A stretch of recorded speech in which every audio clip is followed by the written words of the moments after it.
আসসালামু আলাইকুম প্রিয় দর্শক, আজকে আমি আপনাদেরকে এত দারুণ লোভনীয় একটি আচার তৈরি করে দেখাবো যে যাদের মুখে একদমই রুচি নেই তারা চাইলে খুব সহজে এই আচারটি তৈরি করে খেয়ে তাদের মুখের রুচি ফিরে আনতে পারেন। এই আচারটি এতটাই সুস্বাদু যে কেউ এই আচারটি খেতে চাইবে। আর আজকের এই আচারটি তৈরি করে দেখাচ্ছি আমি রসুন দিয়ে। আমি এখানে বড় সাইজের কিছু রসুনের কোয়া নিয়েছিলাম আর এখানে সবগুলো রসুনের খোসা ছাড়িয়ে নিয়েছি। এখানে প্রায় 250 গ্রামের মতো রসুন নিয়েছি। রসুনগুলো রেখে দিচ্ছি। এখন আমরা আচারের জন্য একটা মশলা তৈরি করব। তার জন্য এখানে 4-5টে শুকনো মরিচ, 2-3টে দারুচিনি, 1 চা চামচ গোটা জিরা আর দিয়ে দিচ্ছি এখানে 1 টেবিল চামচ পাঁচফোড়ন। এখন চুলোর জালটা মিডিয়ামে রেখে মশলাগুলোকে মুচমুচে করে ভেজে নেব।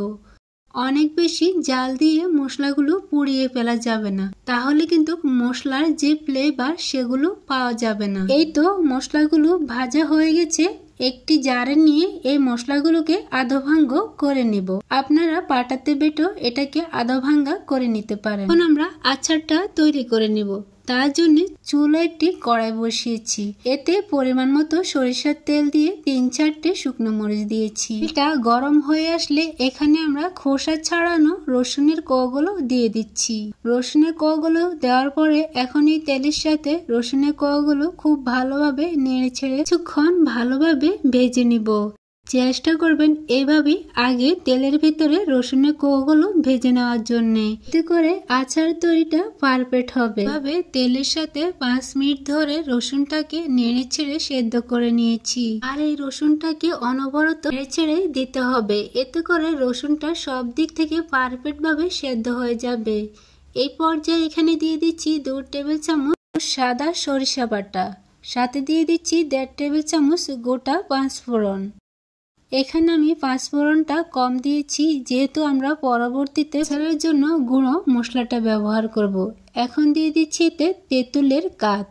এখানে আমি কয়েকটি তেঁতুল ভিজিয়ে রেখেছি। তেঁতুলগুলো যখন নরম হয়ে গেছে তখন কষলিয়ে বিচিগুলো ফেলে দিয়ে যে কাঠটা আমি পেয়েছি সেটা এখানে ব্যবহার করেছি।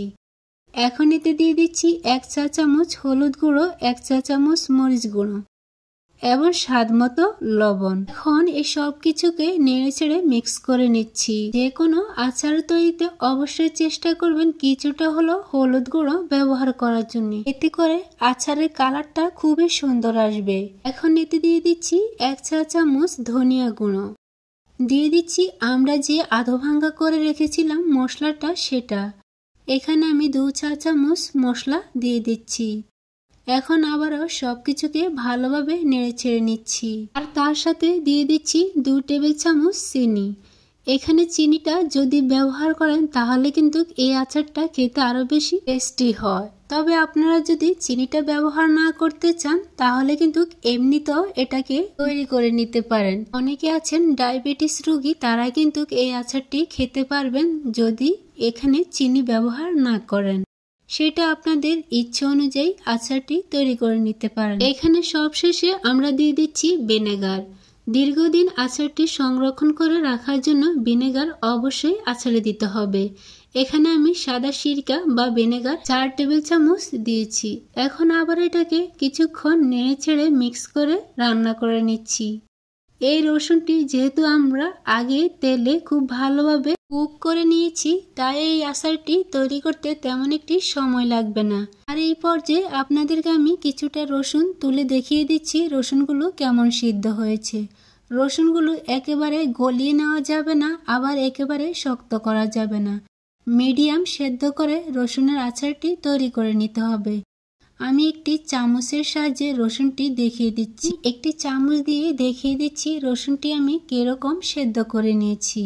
নিশ্চয়ই দেখে বুঝতে পেরেছেন রসুনটি কিরকম সেদ্ধ করে নিতে হবে। একটি রসুনও কিন্তু গলে যায়নি, সবগুলো রসুন আস্ত রয়েছে কিন্তু একেবারে শক্ত নয়।